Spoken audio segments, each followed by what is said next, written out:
मोक्षमार्गस्य नेतारं भेत्तारं कर्मभूभृतां ज्ञातारं विश्वतत्त्वानां वन्दे तद्गुणलब्धये।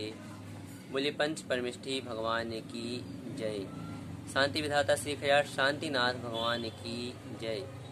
द्वादशांग जिनवाणी माता की जय। ग्रंथादिदास श्री तत्वार्थ सूत्र जी की जय। आचार्य श्री उमा स्वामी जी महाराज की जय। आचार्य श्री विद्यासागर जी महाराज की जय। मुनि पुंगा श्री 108 सुधा सागर जी महाराज की जय। अढ़ाई दीपस्थ समस्त मुनिराजों की जय। कल हमने 5 ज्ञान जो थे उनके विषय संबंधों के बारे में समझा और एक जीव को एक समय में कम से कम अर्थात न्यूनतम कितने ज्ञान हो सकते हैं, अधिकतम कितने ज्ञान हो सकते हैं, यह भी एक सूत्र के माध्यम से समझा। न्यूनतम 1 ज्ञान, अधिकतम 4 ज्ञान हो सकते हैं। आज उन्हीं 5 ज्ञानों के संबंध में पुनः एक प्रश्न खड़ा हुआ कि जो यह 5 ज्ञान हैं, इन 5 ज्ञान में कुछ और होता है क्या, या यह मिथ्या भी होते हैं, झूठे भी होते हैं। तो कहा इन 5 ज्ञानों में से जो शुरू के 3 ज्ञान हैं वह विपरीत भी होते हैं। एक सूत्र के माध्यम से आचार्य भगवंत बता रहे हैं, सूत्र का उच्चारण करें। मति श्रुतावदयो विपर्ययश्च। पदच्छेद देखें। मति श्रुत अवदयो विपर्ययश्च। अर्थ होगा मति अर्थात मति ज्ञान, श्रुत अर्थात श्रुत ज्ञान और अवदयो अर्थात अवधि ज्ञान। यह क्या है? विपर्ययश्च अर्थात विपर्यय भी होते हैं। चार जो शब्द है, इस 4 शब्द से यहाँ तात्पर्य लेना है कि और अर्थात भी मतलब मिथ्या भी होते हैं, सम्यक भी होते हैं। इस प्रकार से दोनों अर्थ यहाँ लेना है। विपर्यय का अर्थ होता है विपरीत, उल्टा। तो यहाँ जो मति ज्ञान, श्रुत ज्ञान और अवधि ज्ञान है, यह विपर्यय भी होते हैं। इस प्रकार संपूर्ण अर्थ समझना चाहिए। मति ज्ञान, श्रुत ज्ञान, अवधि ज्ञान, इन तीनों ज्ञान का जो विपरीत है उन्हें हम किस नाम से जानते हैं? तो कहा मति ज्ञान को मत्य ज्ञान, मति अज्ञान, मति प्लस अज्ञान मत्य ज्ञान। इस प्रकार से पहला। दूसरा जो है श्रुत ज्ञान, उसे हम जानते हैं श्रुताज्ञान। आ और आ मिलकर यहाँ दीर्घ संधि हुई तो श्रुताज्ञान। अवधि ज्ञान, तो अवधि ज्ञान को विभंगावधि ज्ञान के नाम से जानते हैं। इन्हें कुमति, कुश्रुत और कुअवधि ज्ञान भी कहते हैं। इस प्रकार ज्ञान 8 प्रकार का हुआ। 5 सम्यक ज्ञान, 3 मिथ्या ज्ञान। सम्यक ज्ञान कौन है? तो मति, श्रुत, अवधि, मनः पर्याय केवल। 5 सम्यक ज्ञान, 3 मिथ्या ज्ञान। कुमति, कुश्रुत, कुअवधि अथवा मत्य ज्ञान, श्रुत ज्ञान और विभंगावधि ज्ञान। इस प्रकार से यह 8 ज्ञान कहलाते हैं। अगले सूत्र में आचार्य भगवंत इन ज्ञानों में किस प्रकार से विशेषता है, अर्थात जो यह 3 विपरीत ज्ञान है, मिथ्या ज्ञान है, इनमें किस प्रकार से हम अथवा मिथ्या ज्ञानी किस प्रकार की बुद्धि रखता है, उसके बारे में बताते हैं। सूत्र का उच्चारण करें। सदसतो रवि से साध्य द्रक्षोपलब्धे रुन्मत्वत्। पदच्छेद देखें। सत असतोः अविशेषात यद्रक्षोपलब्धे उन्मत्तवत्। अर्थ होगा सत अर्थात जो सत है अर्थात वास्तविक है। दूसरा है असत अर्थात जो अवास्तविक है। अविशेषात अंतर के बिना अर्थात विशेषता के बिना। यदृक्षोपलब्धे अर्थात जब जो मन में आए उस प्रकार के भाव कर लेना, यह यदृच्छोपलब्धि। उन्मत्त अर्थात पागल, वत अर्थात तरह, संपूर्ण अर्थ होगा वास्तविक तथा अवास्तविक के अंतर के बिना जब जो मन में आया उस रूप ग्रहण होने के कारण उन्मत्त अर्थात पागल की तरह ज्ञान भी अज्ञान हो जाता है। यह इसका अर्थ हुआ। अब उन्मत्त की तरह किस प्रकार से ज्ञान भी तो है, लेकिन अज्ञान किस प्रकार से हो जाएगा? तो अज्ञान इस प्रकार से होगा जैसे एक मदिरा पानी व्यक्ति जो होता है वह कभी घर आता है तो घर पर कभी भाई को भाई कह देता है, परंतु वह होश में नहीं है। कभी आता है तो भाई को कभी कुछ और कह देता है, कभी और कुछ कहता है, कभी भाई को पिता मान लेता है, भाई को पुत्र मान लेता है। इस प्रकार से वह मदिरा पान किए हुए है, अर्थात उन्मत्त है, अभी होश में नहीं है। उसी प्रकार से जो व्यक्ति होते जो अज्ञानी व्यक्ति होते हैं वह कभी यदि सत्य अर्थात सही भी कह देते हैं, वास्तविक वर्णन भी करते हैं, तो वह ज्ञान भी उनका मिथ्या ज्ञान की श्रेणी में ही आता है। तात्पर्य यह है कि जो मिथ्या ज्ञानी व्यक्ति है वह यदि वास्तविक वर्णन भी करता है तो उसका वह वर्णन मिथ्या ज्ञान की कोटि में ही आता है, क्योंकि उसका सिद्धांत विपरीत होता है। इस कारण वह मिथ्या ज्ञानी ही माना जाएगा। अगले सूत्र में आचार्य भगवंत नयों के द्वारा वस्तु की विवक्षा लगा रहे हैं कि किस प्रकार से वस्तुओं को हम जान सकते हैं। सूत्र का उच्चारण करते हैं। नैगम संग्रह व्यवहार रज्जु सूत्र शब्द समाभिरूढ़ई बम भूतानयाः। पदच्छेद देखें। नैगम संग्रह व्यवहार ऋजु सूत्र शब्द समभिरूढ़ एवं भूत नयाः। अर्थ देखें। नैगम अर्थात नैगम, संग्रह अर्थात संग्रह, व्यवहार अर्थात व्यवहार, ऋजु सूत्र अर्थात ऋजु सूत्र, शब्द अर्थात शब्द, समभिरूढ़ अर्थात समभिरूढ़, एवं भूत अर्थात एवं भूत, नयाः अर्थात नय है। यहाँ नयाः जो पद है यह बहुवचन का पद है।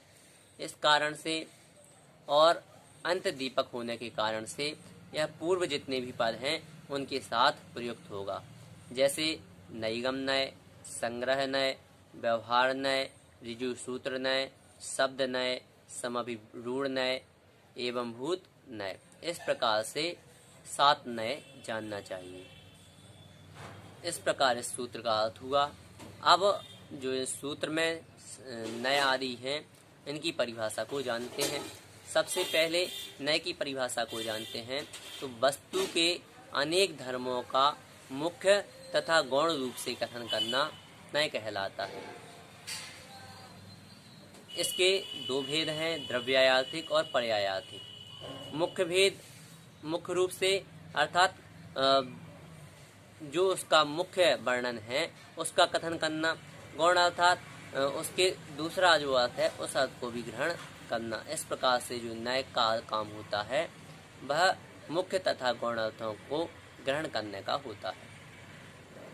द्रव्यायार्थिक नयों में पूर्व के जो 3 नय हैं अर्थात नैगम, संग्रह और व्यवहार, यह 3 नय द्रव्यायार्थिक हैं। शेष 4 पर्यायार्थिक नय कहलाते हैं।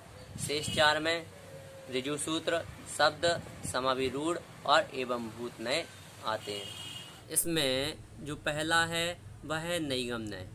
इसकी परिभाषा होगी अनिष्पन्न अर्थ में संकल्प मात्र ग्रहण करना, यह नैगम नय है। जैसे कोई महिला भी चावल सोध रही है परंतु कोई उससे पूछता है क्या कर रहे हो, तो वह कहेगी मैं भात पका रही हूँ। इस प्रकार यह नैगम नय हुआ। दूसरा है संग्रह नय। इसकी परिभाषा होगी भेद सहित अपनी जाति के विरोध के बिना सबको एक मान लेना। जैसे किसी ने कह दिया द्रव्य और उस द्रव्य शब्द से हमें 6 द्रव्यों का ज्ञान हो गया। किसी ने कह दिया तत्व, तत्वों से 7 तत्वों का हमें ज्ञान हो गया, अर्थात एक समूह रूप से ज्ञान कर लेना, यह क्या है? यह संग्रहणय का कार्य है। अगला जो भेद है वह है व्यवहार नय। इसकी परिभाषा होगी संग्रह नय के द्वारा ग्रहण किए पदार्थ का विधि पूर्वक भेद करना। जैसे संग्रह नय ने ग्रहण किया था द्रव्य, तो अब व्यवहार नय उसके भेद करेगा। किस प्रकार से? विधि पूर्वक, अर्थात क्रमशः भेद करेगा। जैसे द्रव्य के कहने पर यह भेद करेगा जीव, उद्गल, धर्म, अधर्म, आकाश, काल, इस प्रकार से क्रमशः भेद करेगा। अगला जो है ऋजु सूत्र नय, इसकी परिभाषा होगी भूत भविष्य काल के विषय को जानकर वर्तमान को ही विषय बनाना, यह ऋजु सूत्र नय कहलाता है। अगला नय है शब्द नय। इसकी परिभाषा होगी लिंग, संख्या आदि की गलतियों को दूर करना। लिंग की गलतियां कैसे? तो पुल्लिंग को स्त्रीलिंग में कह देना अथवा स्त्रीलिंग को पुल्लिंग में कह देना, यह लिंग की गलती होगी। जैसे सीता जाता है, तो सीता जाता है, यह जो है यह लिंग की गलती है। इस प्रकार से सीता तो स्त्रीलिंग का शब्द है, जाता पुल्लिंग का शब्द है। यहाँ सही जो होगा वह होगा सीता जाती है। इस प्रकार से शब्द नय जो है यह लिंग की गलती को सुधारेगा। दूसरा जो है संख्या की गलती को कैसे सुधारे? तो एक वचन को बहुवचन में कह देना और बहुवचन को एक वचन में कह देना, यह संख्या की गलती है। शब्द नय क्या करेगा? बहुवचन को बहुवचन में ही करेगा और एक वचन को एक वचन में ही कहेगा। किस प्रकार? तो जैसे किसी ने गलती की, उसने कहा कि राम जाते हैं, परंतु यहाँ राम तो एक ही है और उसने जाते शब्द जो है यह बहुवचन का शब्द लगा दिया, तो यहाँ शब्द नय का कार्य होगा, वह यहाँ शुद्ध करेगा राम जाता है। इस प्रकार से शब्द नय का कार्य होता है। अगला जो नय है वह है समभिरूढ़ नय। इसकी परिभाषा होगी अन्य अर्थों को छोड़कर प्रधान अर्थ को ग्रहण करना। जैसे किसी ने गो शब्द कहा, परंतु गो का अर्थ होता है गाय, परंतु वह गो से केवल गाय का ही ग्रहण नहीं करेगा बल्कि पशु मात्र का ग्रहण करेगा, अर्थात जितने भी पशु हैं उसे समाहित कर लेगा। इस प्रकार से यह कार्य जो होता है यह कार्य समभिरूढ़ नय का होता है। अंतिम और सातवां जो नय है वह है एवं भूत नय। इसकी परिभाषा होगी जो वस्तु वर्तमान में जिस पर्याय में है उसी पर्याय का कथन करना, यह एवं भूत नय का कार्य है। जैसे कोई डॉक्टर क्या कर रहा है? मंदिर में पूजा कर रहा है, तो उस समय उसे एवं भूत नय पुजारी ही कहेगा, अथवा एवं भूत नय की विवक्षा से उसे पुजारी ही कहा जाएगा, वहाँ उसे डॉक्टर नहीं कहेंगे। यदि कोई पुजारी बाहर अपने व्यापार आदि में है तो वहाँ उसे व्यापारी ही कहा जाएगा, पुजारी नहीं कहा जाएगा। इस प्रकार से यह एवं भूत नय का कार्य होता है। यह जो 7 नय हैं, क्या इनका क्रम सही है या इन्हें हम ऊपर नीचे भी कर सकते हैं? तो यह क्रम जो आचार्य भगवान ने बताया है यह इस विवक्षा से बताया क्योंकि जो नैगम नय सबसे पहला नय है, उसके बाद संग्रह नय। तो नैगम नय का जो विषय है उसकी अपेक्षा से संग्रह नय का विषय सूक्ष्म होगा। संग्रह नय की अपेक्षा व्यवहार नय का विषय उससे भी सूक्ष्म होगा। उसके पश्चात व्यवहार नय की अपेक्षा ऋजु सूत्र का विषय सूक्ष्म होगा। ऋजु सूत्र की अपेक्षा शब्द नय का विषय सूक्ष्म होगा। शब्द नय की अपेक्षा समभिरूढ़ नय का विषय सूक्ष्म होगा। समभिरूढ़ नय की अपेक्षा एवं भूत नय का विषय सूक्ष्म होगा। इस प्रकार से उत्तरोत्तर क्रमशः सभी नयों का विषय सूक्ष्म सूक्ष्म होता जाता है। इस प्रकार आज हमने 3 सूत्रों को समझा। मति श्रुतावधयो विपर्ययश्च सदसतोरविशेषाद्यदृक्षोपलब्धेरुन्मत्तवत् नैगम संग्रह व्यवहार रज्जुसूत्र शब्द समभिरूढ़ बम भूतानयाः। इस प्रकार से 3 सूत्रों को आज हमने जाना, समझा। इनके संदर्भ में यदि आपकी कोई जिज्ञासा है तो आप हमें अवश्य भेज सकते हैं। आप हमें YouTube चैनल पर भी कमेंट के माध्यम से बता सकते हैं, अथवा हमारे व्हाट्सएप नंबर पर भी आप अपनी जिज्ञासाएं भेज सकते हैं। जय जिनेंद्र।